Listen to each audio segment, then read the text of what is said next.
இந்த சித்த மருத்துவம் மட்டும் கிடையாது. ம். ஜோதிடத்தோடையும் தொடர்புடைய ம். அது பார்த்தாலே நம்ம குஷி ஆயிடுவோம். குழந்தைகள்ல இருந்து இந்த ம். விஷயம் ரொம்ப பிடிக்கும் ம். அப்படின்னா, ம். சந்திரன், நிலா. ஆமா.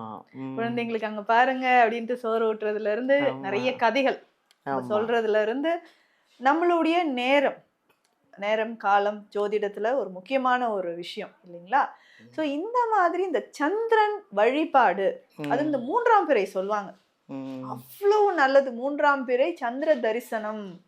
அமாவாசை முடிந்து 3வது நாள். ம். ஸோ இந்த அன்னைக்கு இந்த சந்திரனை எப்படி வழிபடுவது? ம். என்ன சிறப்பு? ஸோ சித்த மருத்துவத்திற்கு ஒரு முதன்மையான குரு அப்படின்னா சிவபெருமான். ம். அவர் வந்து இந்த பிறை நிலாவ ஜடாமுடியில அணிஞ்சிருக்காரு தலையில.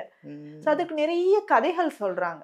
நிறைய கதைகள் சொல்றாங்க. என்னன்னு பார்த்தோம்னா, அந்த பார்க்கடலை கடையும்போது ம். ஆழகால விஷம். அது உண்டதுனால சிவனுக்கு உடல் முழுவதும் அந்த வெப்பம். ம். ஸோ வெப்பத்தை தணிப்பதற்காக சந்திரனை தலையிலேயே வச்சிருந்தாரு அப்படின்னு புராண கதைகள் சொல்றாங்க.